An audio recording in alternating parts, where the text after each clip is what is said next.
there used to be people in these positions who were worthy of those positions. And that could, they could protect the president. They could protect all of these people. They didn't fail all their trainings that were online. Right. And their standards, the online thing is just, what are we doing? What are we doing? I don't know. Yeah. I don't know what any of us are doing if you're not immediately going out and you're getting yourself some Maga Red number 47 lipstick. You guys, look at how good it looks. And I'm not trying to brag, but I love this color on myself. Okay? You do look fabulous today. You do. Mm-hmm. So if you missed last week when we introduced this is the Maga Red number 47, making America great again, one lip at a time. And then, so the box is amazing already, but then look at this. You just like the song. Well, and I'm going to share the song. You guys, the song. I mean, look at this color. It's absolutely gorgeous. It is really pretty. The quality of like the most high-end lipsticks. It's made right here in the United States, which I love. And they're huge supporters, by the way, of other local small businesses. And a portion of the proceeds goes to the Trump campaign. So they've got a BOGO offer right now. It's buy one, get one. So you get one for yourself, one for your bestie if you want to, or one or two for yourself, one that you use and one that you want to save because as a collector's item. That's what I would do. It's limited edition. Not that I don't love you, but I wouldn't buy one for you. I love you, but yeah, I would keep them for myself. You would understand. I would totally understand. But you guys, the best thing about visiting gored47.com/chicks to get your lipstick is that they have this total banger song right now on there, and I cannot stop listening to it. At first I was like, oh my god, they have a guy singing about lipstick. Yes, they do. Okay, but it's awesome and it's so 80s. Yeah. Okay, so I'm gonna share. So this is what it sounds like the intro to Better Off Dead, you guys. That's what it sounds like. I love it so much. So just listen.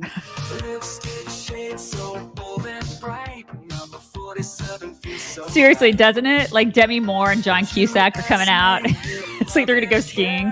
That's what it doesn't sound like, doesn't it? Everybody's freaking love it. Everybody's in leg warmers. That's exactly what it sounds like. Maka's losing her mind over this.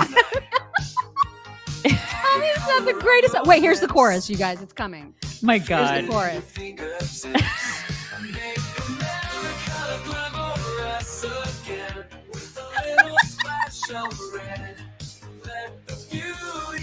Tell me it's not great. Oh my God, I can't. I love it. Everybody, I love it so much. Everybody's got like faux hawks.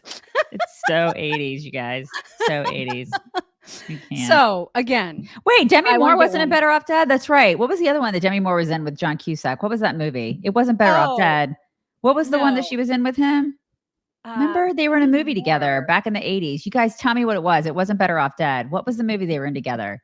I can't think of it. You win a prize. You win a prize if you say it wasn't Better Off Dead. It was you have to tell me. Somebody has to know. Anyways. Okay, they will. But I also just want to remind everybody, it's gored47.com/chicks. One Crazy Summer. Thank you, Monica. There it is. There it is. Crazy Summer. Mm-hmm. But Better Off Dead is one of my favorite movies of all time. With the French girl. Is that what it is? Is that the one with the French girl? Yeah. Yeah. Yeah. With the French fries and the French accents. And Ricky. We're going off the rails, you guys. It's good because most of the show is so depressing. Yeah, it was depressing today. And like to just even put to really put a fine point on the depressingness. Depression. Yeah, depression. Dave Rubin, God love him. You know, we love us some Dave. But he posted a tweet that just it just hurt my heart because every last bit of it is right. And he was even saying, listen, I'm not trying to be alarmist, but what if this had been a successful attempt? Mm-hmm. And he said, really think about what today would be like, because half of us would be mourning, half would be celebrating. And then the mainstream media, which has totally fanned the flames, totally unequipped to honestly explain how we got here and how we can get out. And then he says, just like the last time, we're all going to move on in a day or two. There's going to be another drama to focus on. But how long can we do this before something truly awful happens. Right. And when it does, how do we get back to any kind of normal or better? We don't. Wow. I just don't think that we do. We don't recover from that. I personally don't think that we recover from that, but that's just me. And that's what has bothered me so much this week, is that it's kind of like what you said. We're so desensitized to it now. Mhm. I'm not. I don't think that a lot of you guys are, but so many people in this country are. And the reason that we're so desensitized to it, it's kind of like the same reason that, if you let a kid watch violence on TV so much, they get desensitized to violence. We're so desensitized to the way the media treats us and treats the news cycle as their puppeteers and all of it. They're like, okay, so enough of this. We're going to move on to the next thing. Right. I mean, they did the first assassination attempt. I thought for sure that would change the discourse and the temperament of our country. I thought it would just kind of align everything differently. It changed nothing. Yeah. Not a thing. And they're like whole, it's like a laser, they're the laser pointer and we're the cats. We're the cats. You know what I mean? And they're just like, look over here now. That's Yeah. what it's like now. Yeah. And I don't know what you do to fight back against that. I pray every day that the mainstream media, like the legacy media, that they will die. Yeah. I'm not talking about people. I'm talking about the apparatus as a whole. I just want it to go down, because I think it's so destructive to our country.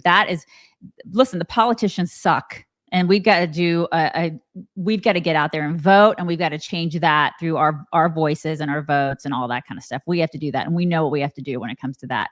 But when it comes to the media and how destructive they are, man, I mean, they have done a number on this country. And I hope they know that. I hope some of these people look in them.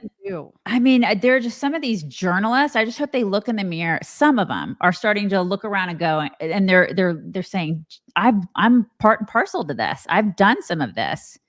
And they reassess what they're doing with their lives, because damn, Well, Dan Bongino also you can just see it on his face when he talks about his worry. Yeah, like the despair and the worry, then the concern that he has for Donald Trump. Here he is yesterday talking about it. Listen close. If this continues, he's not going to make it to Inauguration Day, even if he wins. You hear what I just said?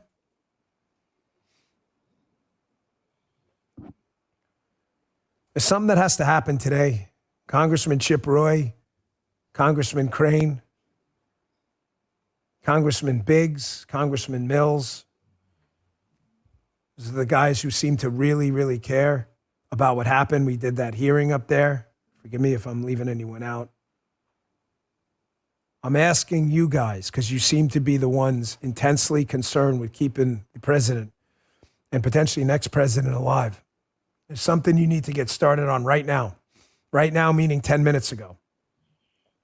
If someone doesn't pass legislation reforming 18 U.S.C. 3056, Title 18 of the United States Code, Section 3056, that gives the Secret Service its power. If someone doesn't pass legislation today reforming that and removing their investigative function, I'm sorry, but you guys are behind the 8 ball. Yeah. That's terrifying. Yeah, it is. It is really terrifying. And I don't, when I see people like him, like starting to freak out. Mm-hmm. Yikes. Yeah.